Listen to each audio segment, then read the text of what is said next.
My name is Elizabeth Johnson, the Native Initiatives Coordinator at SACNAS and an enrolled member of the Navajo Nation. So yat shik she Elizabeth Johnson in the other shinigi kia ani nishla dotsana janabashishtin, twatchini dashiche de hola dashanella, a got ego edenastan will ye, twatat denasha, other hosto in shilhan. It is my pleasure to introduce our keynote speaker, Dr. Rosalyn LaPier. Before I pass the virtual floor, though, I do want to share a little bit about our keynote speaker. Dr. LaPier is an enrolled member of the Blackfeet tribe of Montana and Métis. Rosalyn is an award-winning Indigenous writer, environmental historian, and ethnobotanist. She works within Indigenous communities to revitalize traditional ecological knowledge and to strengthen public policy for Indigenous languages.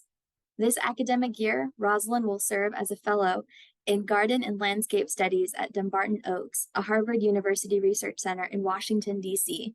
So I will go ahead and give her the virtual floor.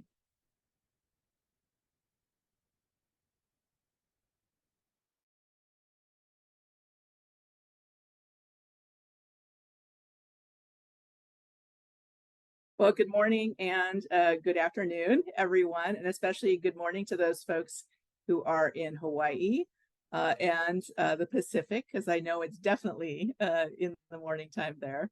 I am going to share a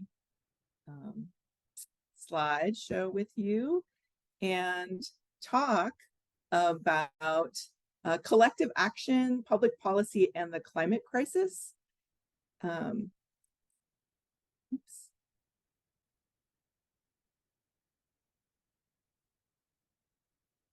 Sorry, hold on one second.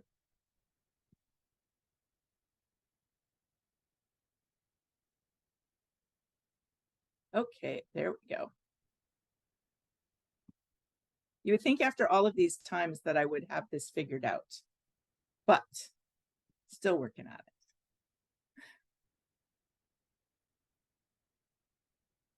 So today I want to talk about a few things. So one is a kind of quick reintroduction of myself and talk a little bit about my research. But I also want to talk today a little bit about how to find inspiration in tough times and talk a little bit about how I have found inspiration, but also talk about collective action and public policy change, especially in the United States. And I want to end by just sharing a little bit about the United States tribal climate resiliency programs.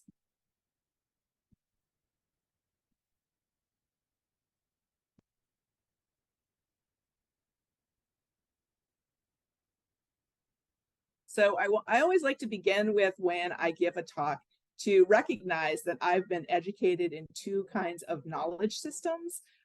One is that I was educated in an Indigenous knowledge system. I was educated by my grandmother and my oldest aunt to learn about ethnobotany and traditional ecological knowledge. And my grandmother, of course, learned from her grandmother, who learned from her grandmother, who learned from her grandmother. So there's been this intergenerational knowledge that has been passed down in our family. And I recognize that we're extremely fortunate to be able to pass down that knowledge. I also have been educated in the Western academic learning system. I have an undergraduate degree in physics and then a PhD in environmental history.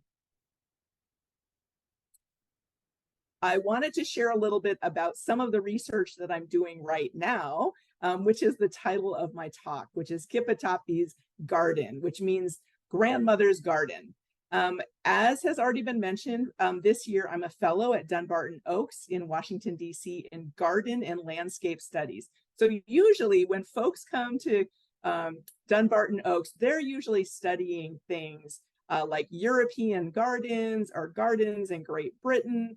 They're not studying Indigenous gardens or Indigenous landscapes. So I believe I might be the first person to come here that really is looking at Indigenous landscapes.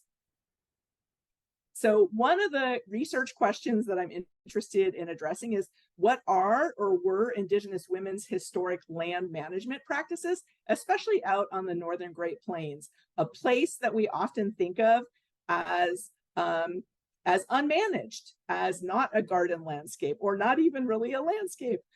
We think of other places in the indigenous North America as those places. And so one of the things I wanted us to think about is how those places were managed landscapes, and that they were managed primarily by women and those who identified with womanhood. Then my other question is, I'm also interested in looking, when we look at the past, is like, how does the past inform the present, right? And especially when we think about today's topic, the growing climate crisis, is how can we think about looking at the past and bring that Indigenous knowledge to the present and help address some of those key questions. One of the things I also do a lot is I write a lot of publicly engaged scholarship, and I do write particularly about Indigenous religion and religious practice and sacred sites. And increasingly, I've been writing more and more about the climate crisis. Okay, so enough about sort of my bio. Today, our topic is addressing and thinking about climate change and the growing climate crisis, not just in the United States, but the world at large. And so 3 of the things I wanted to talk about in this regard is sort of finding inspiration. One of the things that I know that I talk about and engage when I engage with students on my campus is, kind of places to find inspiration, because it is tough when we think about the climate crisis, about how it seems just so big. How can we address this? But what I believe that one of the answers and one of the places to find inspiration is through collective action. And so I'm going to give lots of different examples of where I have found inspiration, but where Indigenous people have really been able to take the leadership and take action to address not just the climate crisis, but also Indigenous rights as well. And then how does that collective action impact public policy?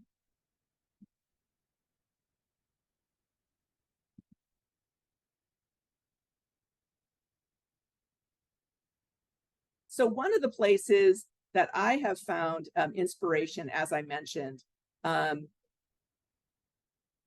is through collective action. And I think there are some great role models out there. And this is one person she passed away a couple of years ago, but she started a collective action called Water Walkers 20 years ago. And it's still continuing to this day. And in fact, it continued this summer. And that's Josephine Mandamin. She kind of asked the question or made the statement like, we didn't ask, we just did it. One of the things that she was particularly interested in was the problem with clean water, water pollution, but also climate change within her own home community. And so one of the things she did as an action was to walk around Lake Superior. And since that time, there have been lots of different actions where people have walked around different waterways. So she has served as an inspiration, sort of not only for me, but for lots of other people, because she really has started a movement. One of the things that has happened during the 21st century, because of lots of Indigenous peoples, again, collective action and trying to address a lot of different issues, is the creation of the Declaration on the Rights of Indigenous Peoples. You can Google it and read the entire thing. But I would just like to say that the United Nations created this policy to really recognize Indigenous rights, but to recognize that Indigenous people have the right to their own culture and their traditions, and to maintain their own culture and traditions. So when we start this conversation about climate change and the climate crisis in our own home communities, but then also go to seats of government, either at states or provincial or at the federal government, we always need to remember to bring with us this Declaration of the Rights of Indigenous People and say, hey, we have the right. It's international policy that says that we have the right to maintain our culture and tradition. And that also is connected to when there is climate crisis in your own community that is impacting that, that you can state that we have this policy that's in place. to help us address some of those issues. Okay, another source of inspiration was a movement called Idle No More that started in the year 2012 because the Canadian government was changing their own public policy related to the environment. They ended up changing a couple of different major laws that made it less safe for Indigenous people to live on their own lands because of environmental change and environmental degradation, but also because of climate change and the impact of the fossil fuel industry. Idle No More, again, started a movement, not just in Canada, but also the United States, and it had sort of far-reaching impacts. One of the conversations that had started already in the United States was changing the EPA policy and creating a policy just for federally recognized tribes and Indigenous peoples. And I want to state here that why is this different? This law in 2014 is because of the inclusion of Indigenous peoples and the recognition that the EPA recognized that of the United Nations Declaration on the Rights of Indigenous Peoples. So that was a first, and we still have this policy to this day. Again, you can kind of pull this policy out when you're dealing with some of these issues within your own community and say, hey, we have a policy that says that Indigenous people can have meaningful involvement in the activities that are occurring within my own home community. Okay, I'm not going to say much about this, but as we all know, sort of Standing Rock occurred in the year 2016 and 2017, and it really served as a point of inspiration, not only for myself, but lots of Indigenous people and allies around the world. Again, one of the questions that they were looking at and trying to address within their home community, but then became kind of a broader conversation, was about environmental issues and environmental rights for Indigenous communities. Later that next year, we had a change of administration, right, in the federal government. Because of this change of administration, there was a lot of political activity in Washington, D.C. One of the things that happened during the first week of the new Trump administration was a change in public policy related to how and when science would be used as part of public policy, and then also how and when environmental impact statements would be used in public policy. Because of those changes in policy, a conversation got started on social media among a group of scientists and scholars, and I was one of them, to think about doing a march. And so I became actively involved and ended up on the national committee for the March for Science. And so did SACNAS.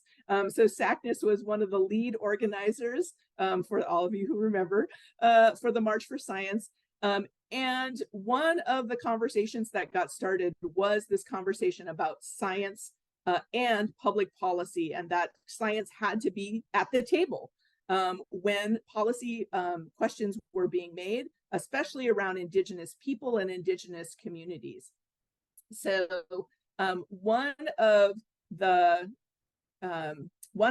questions that started at that time was whether or not there was only one science. So it was a very interesting conversation that started first on social media and internally among all the folks who were working to organize the March for Science.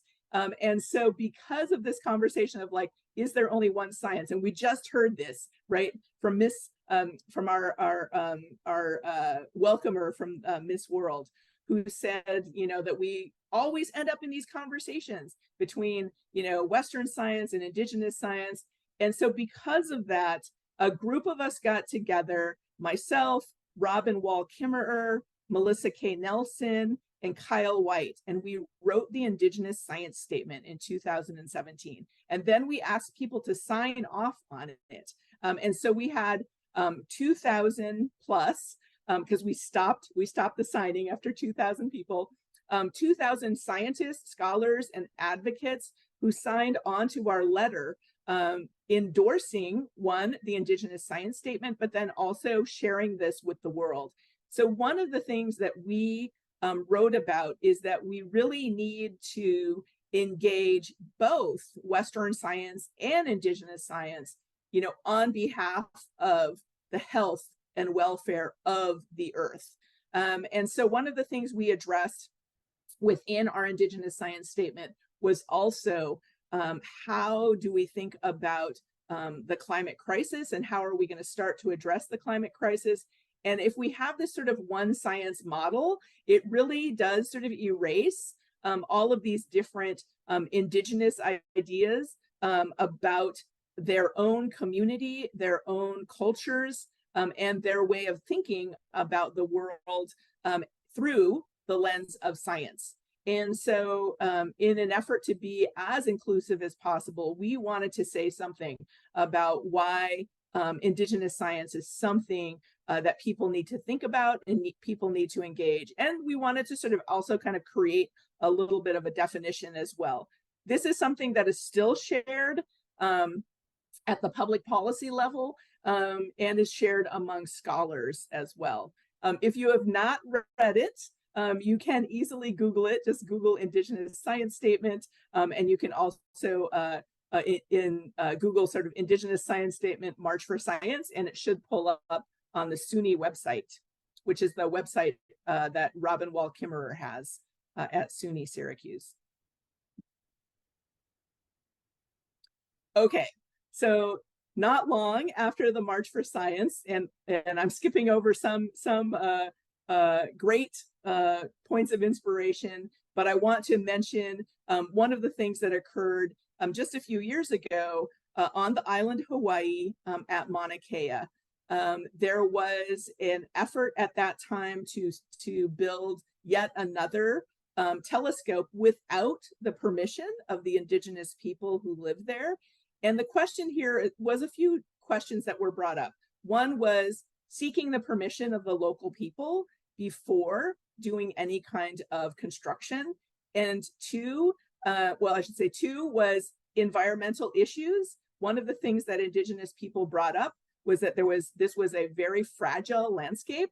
And so adding, more sort of large industry to a fragile landscape was going to impact the environment, and it was going to impact their watershed. And the other question that they brought up was spiritual, that this was a sacred landscape to them as well.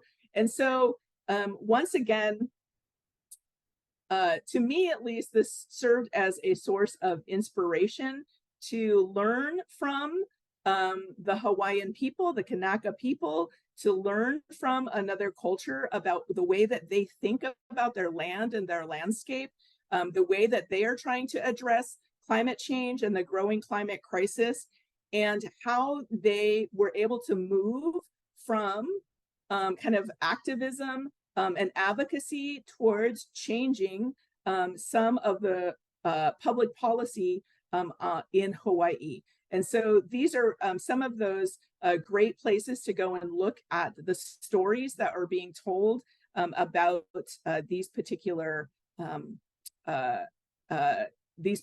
places of advocacy.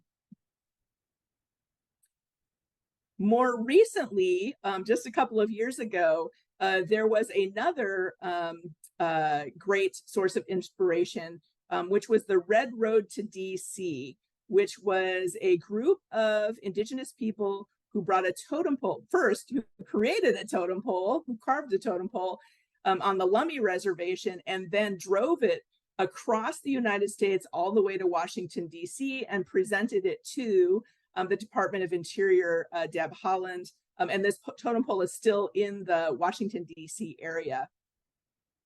One of the things that the organizers wanted to do with this particular advocacy was, while they were driving to Washington, DC, was to stop at sacred sites along the way, sacred sites that were sacred to Indigenous peoples, but also sacred sites that were being impacted by climate change and the growing climate crisis. And so they wanted to address and have this conversation at the local level, at the grassroots level, at each stop, So at each stop, people came together.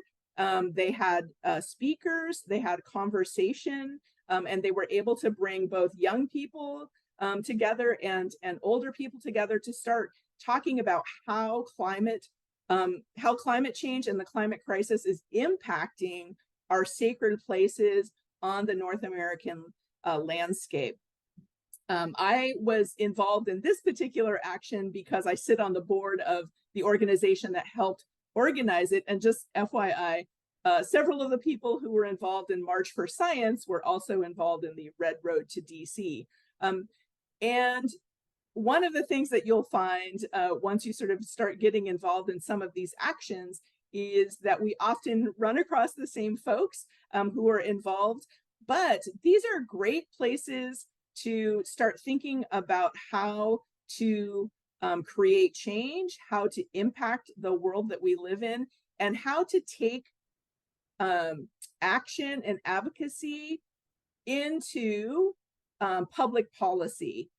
So we can't just have sort of action in the streets. It really does need to translate into how are we going to change public policy in conference rooms and the boardrooms of America. Okay, one of the great impacts of the last 20 years of this kind of Indigenous activism and Indigenous advocacy that that started with folks like Josephine Mandamin, who FYI is Canadian, not from the US, is that we have seen today in the White House and with the Biden-Harris administration, that now the inclusion of Indigenous knowledge, Indigenous science, and Indigenous traditional ecological knowledge into our federal public policy and agency systems. And so a couple of years ago, the president's science advisor, for example, stated that Indigenous knowledge would inform federal decision-making, and they asked that all the federal agencies start creating tools where they can ensure Indigenous knowledge is part of the evaluation system. So that is new. That's new public policy that is going to impact not just Indigenous community, but it's going to impact all of our communities in kind of native, in the native North America and native US. Just last year, the Biden-Harris administration then added to that, that Indigenous knowledge was one of the many important bodies of knowledge that contribute to the scientific, technical, social, and economic advancements of the United States. Again, this is a first. This is new language and new public policy that really we shouldn't be, or I shouldn't say, we should of course be thanking the Biden-Harris administration for adding this to our federal policy, but we really should be thanking the elders of our communities and the Kapuna who in places like Hawaii, who have been the ones who are out there in the streets, who are creating these collective actions and bringing together advocates together to try to say, this is what we think is important to us in our communities, and here is how we want this to change within our own communities and in public policy, so that public policy can then come back and help us. Okay, one final bit of inspiration is happening this weekend. I will not be able to make it there because I'm in Washington, D.C. right now. But if you are in New York City or near New York City, you can attend the March to End Fossil Fuels. Again, there's lots of folks that I know that are going to be there who are part of the March for Science. But there's also a collective action that's being created by scientists who are going to be participating together. So if you're interested and you want to be part of the science group, you can get online and Google the scientists who are going to be there. But they also created, similar to our letter about Indigenous science, they also wrote a letter to President Biden to ask about how to address climate change, the growing climate crisis, and how that intersects, of course, with the use of and the continued extraction of fossil fuels. So this is something that is going to be something that I will be watching on social media live. I won't, like I said, I won't be there in person, but it's something that I continue to be inspired when I either participate or am able to watch via social media and be able to participate in some of these actions, because I know that the action, again, the action in the street will almost always translate into changes in public policy if there's a continued push by advocates to make that change happen. And I want to end by sharing that in the last couple of years, there has been a huge investment in the US Tribal Climate Resiliency Program. So there's a lot of different programs that are out there. But over the last few years, almost $440 million has been invested by the current administration. And actually just in the last year, $120 million has been invested to address some of these issues. And I just want to read briefly what Secretary of the Interior Deb Haaland wrote in July, which is just about a month and a half ago, July 2023. Devastating storms, increased drought, and rapid sea level rise disproportionately impact Indigenous communities. Helping these communities remain on their homelands in the midst of these challenges is one of the most important climate-related investments we could make in Indian country.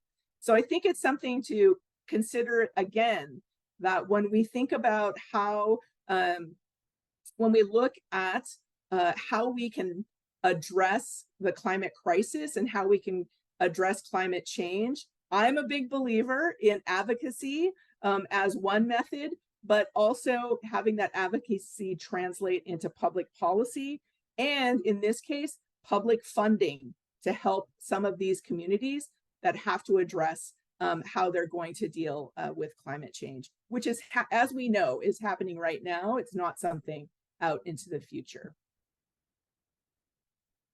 So I'd like to end by saying that, reminding us that, you know, kind of this long-term impact of activism and advocacy in the last 20 years, sort of in the 21st century, has really been a shift in public policy.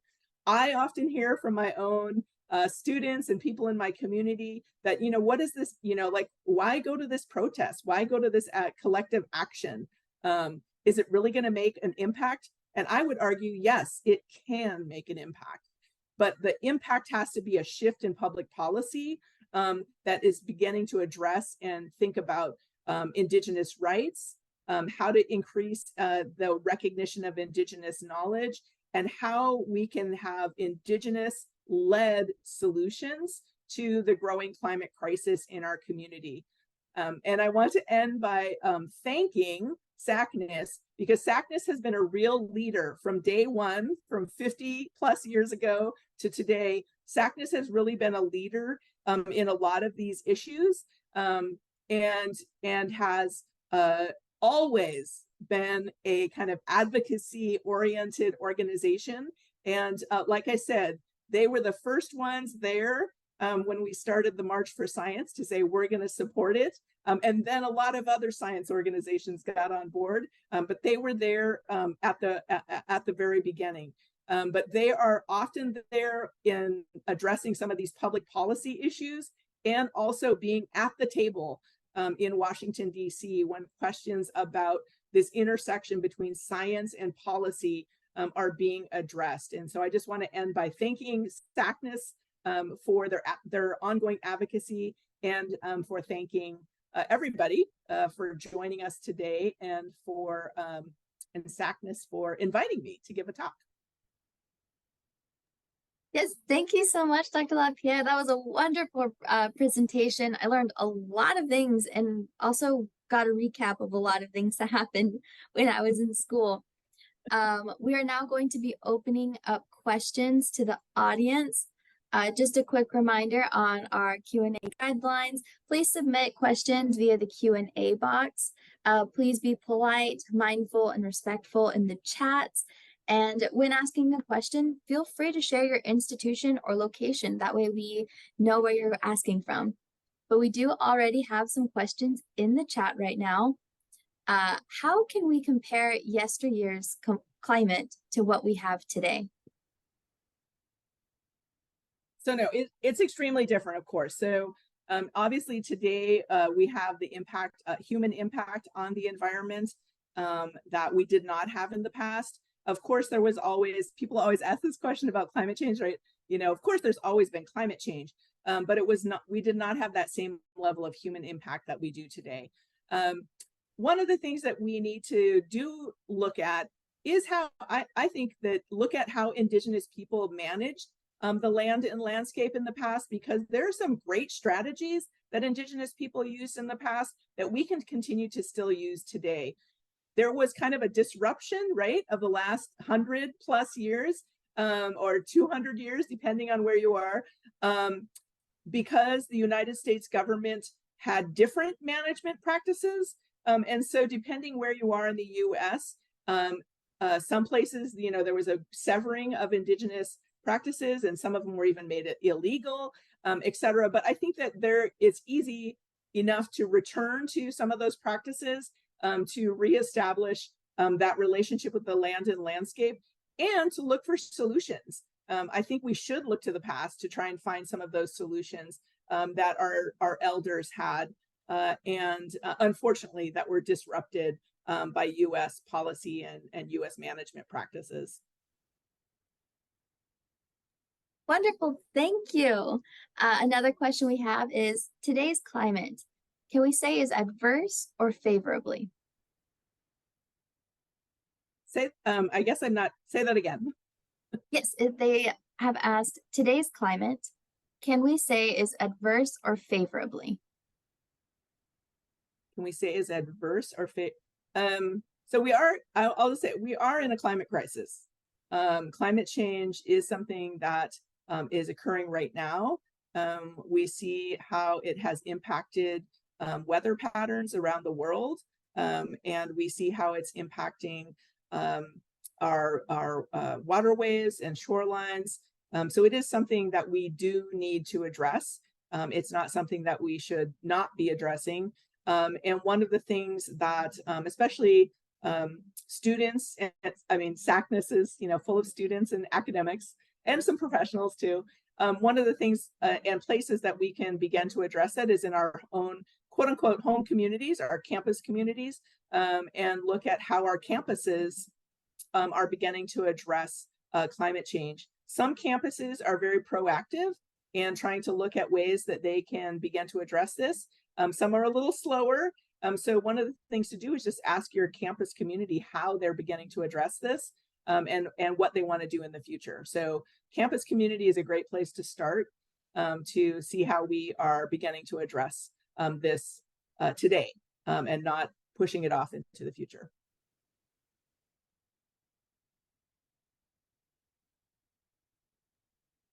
Thank you. So I was finishing up writing in that wonderful answer.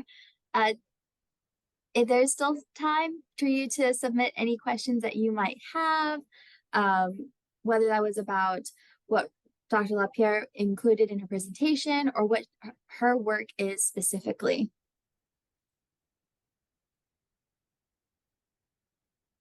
Well, I just want to add, you know, there's some great, stay on, there's some great presenters coming up, and some great stories from Indigenous communities, from both students and from people who are active in their own communities. And so there's going to be some great examples coming up in the talk today.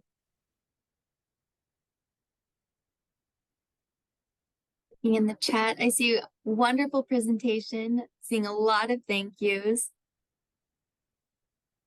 Absolutely. We have one more question that came in. What books are you working on in the future?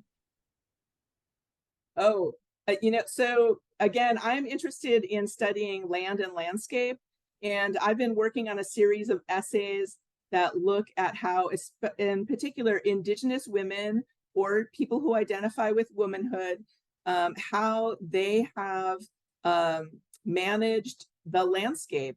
I think one of the biggest misnomers or kind of stereotypes that we have, and it doesn't come from Indigenous community, it really comes from American community, American culture, is that Indigenous people had undeveloped land, that there was such a thing as wilderness, quote unquote, untrammeled by man, that we actually do have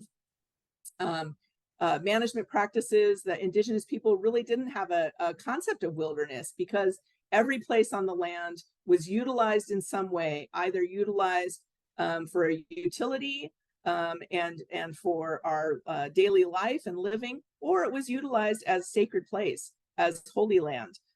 And so there's really no place on Indigenous land that was unknown or even untouched. And so I think that that's something that I'm interested in writing about, and that I continue to write about in articles, but also I'm working on, like I said, a series of essays where I want to address this. Here, I'm just finishing this up. There you go. For everyone, I am writing out Dr. LaPierre's responses and putting those in the question and answer in case you couldn't hear that, or you just want to revisit that a little bit later in our presentation. All right. Thank you, Dr. LaPier, for everything. Your presentation was absolutely wonderful.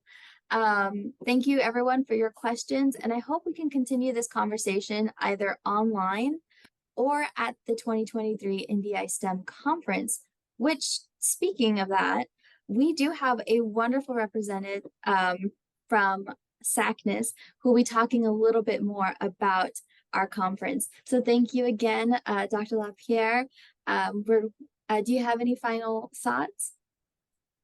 No, I just want to say, I mean, again, this is a great topic to have. I'm really glad that SACNAS is talking about climate change and the growing climate crisis. Again, SACNAS has been a leader in this kind of advocacy and getting people to think about and talk about these issues. I think this is really important for students to be thinking about and addressing now.